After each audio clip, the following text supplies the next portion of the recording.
Naka-makeup na ikaw na ako. Pamanggod ni, kanang pang primary pamanggod ni, preliminary. Oy, na-iris mo siya. Na-iris mo gud siya. Okay. Uy, quiet ko no. Uy, wala nagkuan na ko, ma'am. Pero di balik mo gusto ako ang kuan, ma'am.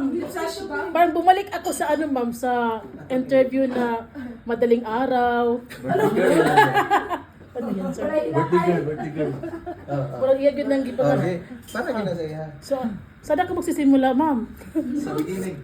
Sa There should be some question to be answered.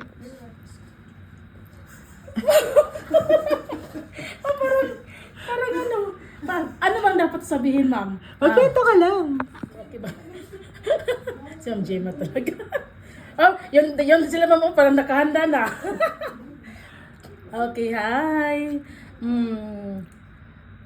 I started dreaming first to becoming a teacher in USA. Then after that one, parang sinimulan ko noong 2018 with my friend. Then pinurso namin, we started from Wise Up. Kinokontak namin si Ma'am Gemma first, nag-send ng resume. Then after that one, nag-start na kami mag-apply online. Then, nakakuha kami ng mga interview invitation. Talagang parang dumaan kami sa butas ng karayom. So, every makakuha kami ng interview invitation, pinag-aralan namin yung mga interviews, yung mga interview questions. Then, gumigising kami sa oras ng kung anong call up na interview time. Then, by 2019, I was interviewed by El Camino, a certain principal then. But at that time, it was so parang nakakatawa kasi parang na-interview ako na parang hindi handa. Hindi handa sa oras kasi parang first time. But luckily, I was hired by the school at El Camino, at New Mexico. Then after that one, sinuong ko yung sasabi na pinaka mahirap na daan, which is to parang bibisita ka ng US Embassy to have your approval, US approval. But unfortunately, I was denied. My first denial was 2019. But then, hindi ako sumuko. So I tried again to get interview in US Embassy. But then again, I got my second denial. So that was the time that I feel that the whole world parang naano ako ng sa whole world at saka, but that time I got depressed for 1 week. I go home, then I feel that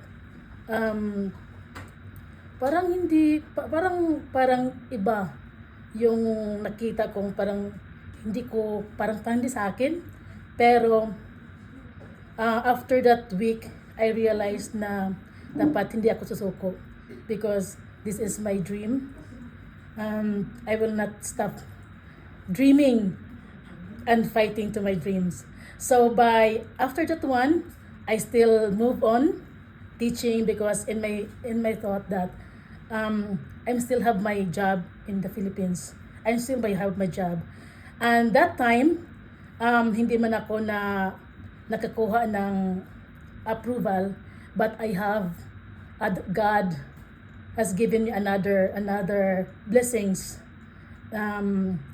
Mayroon akong nakuhang mga blessings from the school that I work. So I said that siguro hindi pa para sa akin. And then I still the years goes, hindi pa rin ako sumusuko. Then I always send messages to Ma'am Gemma, and maybe Ma'am Gemma also did not parang hindi din siya. I'm saying that Ma'am Gemma is always there for me also to motivate me, parang in-encourage pa rin ako kahit na yun ang nangyayari para sabi niya na huwag susuko kasi pag susuko parang talo. So then after the pandemic I still thinking to go back to apply again.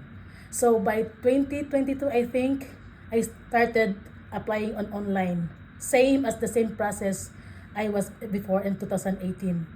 And then doon parang susuong na din ako sa butas ng karayom. O sinuong ko yon, parang sinasabi ko sa sarili, pareho din yun pag hindi ko ginawa, wala din akong maaabot sa buhay ko. Sa pagiging, so ano yung dream ko in life, para hindi ko yun makukuha pag hindi ko susuungin uli yung daan na sinuong ko before. So ang nangyari by 2022, sinimulan ko na uli nag-apply. Gigising ng umaga, ng maaga, madaling araw, same as the time sa interview invitation. Kasi pag hindi mo yun nakukuha, parang wala na din, parang talo ka na rin. So, ang ginawa ko is, gumawa ako ng schedule, nilagay ko, at finalo ko yung grid na binigay ni Ma'am Gemma. Nilagay ko yun sa cellphone, pinicturean ko, at nilagay ko sa cellphone. Lahat ng mga suggestion at kung anong dapat na sinabi ni Ma'am Gemma, yun, ginawa ko yun. Pero, what differs in me is, my family now and my husband did not know that I applied again to pursue my dreams as a teacher, to teach in US. So, ginawa ko lang ang dapat para sa akin. Hindi ko na pinagsabi. I work in silence. Then yung asawa ko hindi alam niya na ulit nag-a-apply ako. So yung by 2023 parang doon na mayroon ng mga interview invitations, tapos doon na parang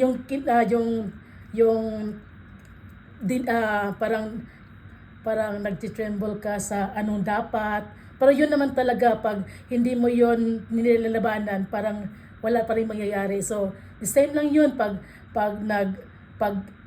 hinarap mo yung nag-i-interview sa iyo, para at least alam mo na andun ka kung dapat parang fit ka doon sa trabaho mo. At pag hindi mo rin ginawa, parang rin nakikita sa sarili mo parang coward sa pag-abot sa bitiin sa ating buhay. So by 2023 by July ando na, simula na yung parang nakikita ko yung parang positive na look na siguro by this time ito na yung ibibigay ni God sa akin. So 2023 July nag-apply ako, bumalik ako sa mga schools na binibigay ni Ma'am Gemma, kasi sa dami-daming mga schools, umaabot na ng 100 schools. Parang in-interview ako ng ilang tao, panel, naka-zoom na pagbukas ko, 30 interviewers, then nag-breakout room, then mayroon din dong naka-panel. Then, but this time, by June, nakakuha ako ng isang interview invitation sa school ngayon kung saan ako ngayon. So, that time, parang sabi ko na parang talagang sa akin, kasi yung email na nakuha ko by 9 ng umaga. So, I grab it because parang sabi ko sa sarili, parang ito na nga. So, I go to a place na there is a stable signal, but then again, pagdating ko doon sa lugar, parang walang lugar para sa akin. Pero I tried my best to get a place, the place that is a certain place for the security guard. Then I asked the security guard to to give me that place for that time. Where there's a big tree, so that I can get the signal from that hotel, because that time there's a festival or there's a big event in that place, and the hotels are closed already. So I asked the guard and the owner to give me some space in their hotel. So that time I interviewed by certain principal. That's a principal that is my principal now, and it's just I can say that it's just a casual interview. I tell it is something fun in my mind. I did not study. I just came there to answer the question, whatever questions. Kung ano-ano na lang sinabi ko basta related to my job. And then that principal said to me that, okay, if you need this kind of position, I can give you this position. So then hindi na ako namimili kung ano-ano na lang, kasi parang siguro kung mamimili pa tayo, 'di ba? So ang ginawa ko lang, I grabbed that opportunity, I grabbed that position, then I said yes. And that time also the principal told me that I need to connect with the district, the superintendent, to ask for what is the visa for me. So from that time, the principals also told me that you need to contact me, and so that for her also to know that he need to contact also the superintendent. So from that time, parang nakikita ko na yung sarili ko na magtuturo na talaga ako sa US. So pero hindi ko na inisip na kung anong dapat kong gawin, kung ano pa. Basta inisip ko na lang, whatever will be, it will be.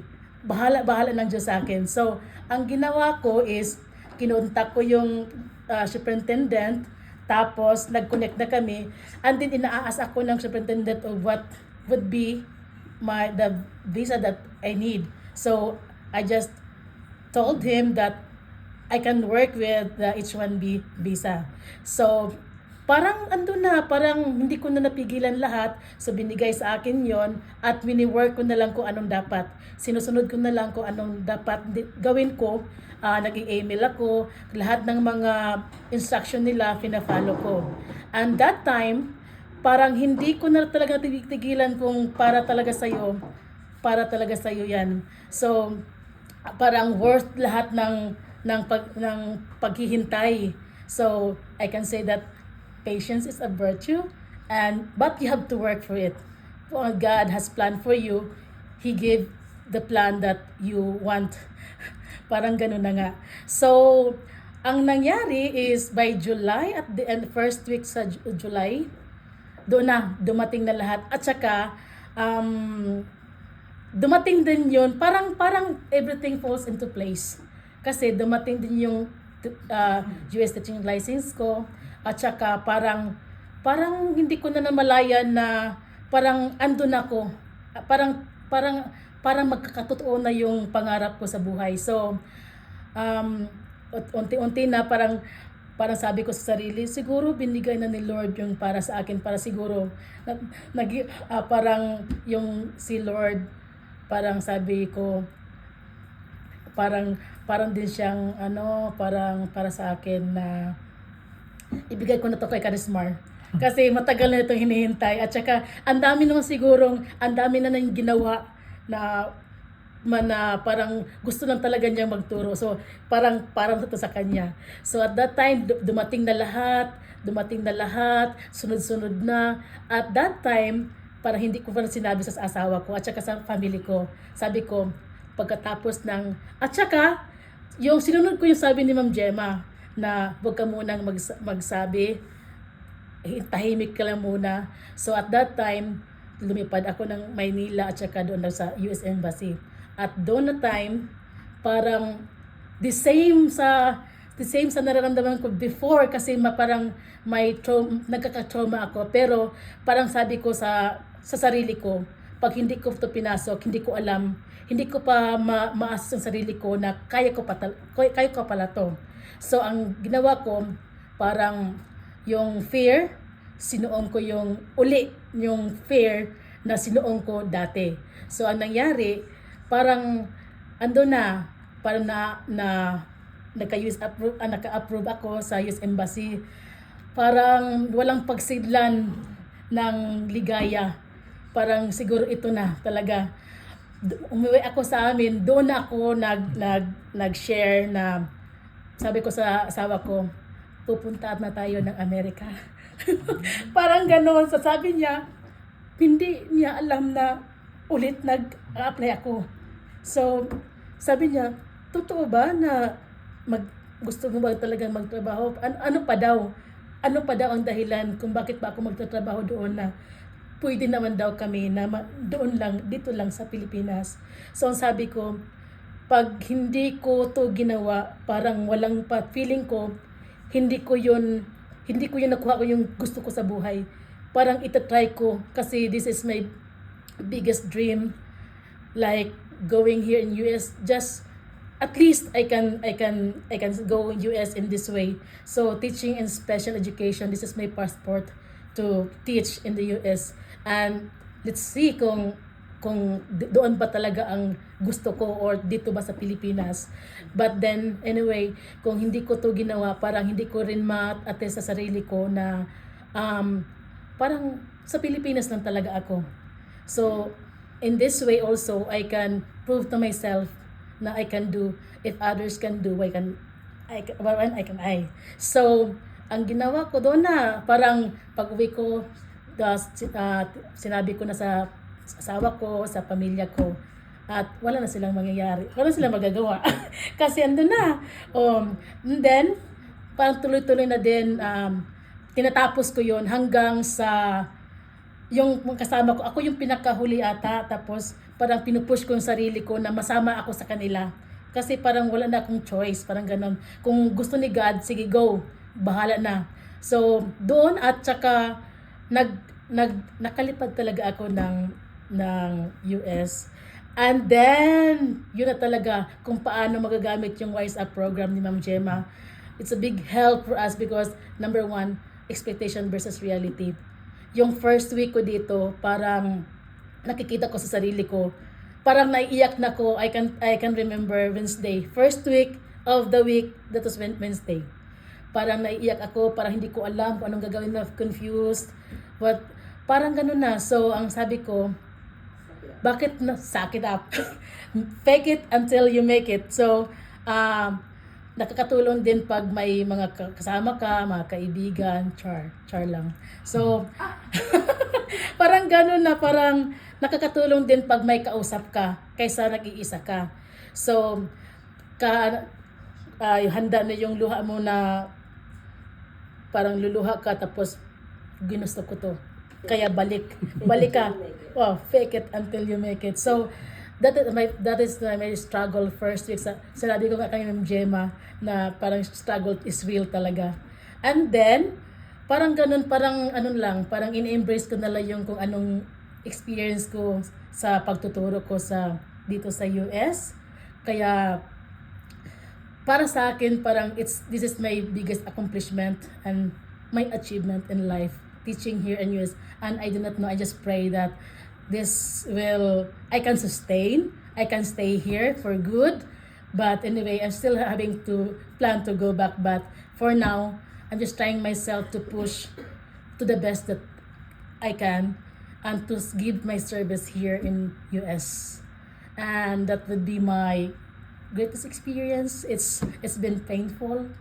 It's been you can experience depression, but at the end of it can say that I'll be successful. I can be. I hope so. But this is my story in applying and dreaming to teach in US. Thank you.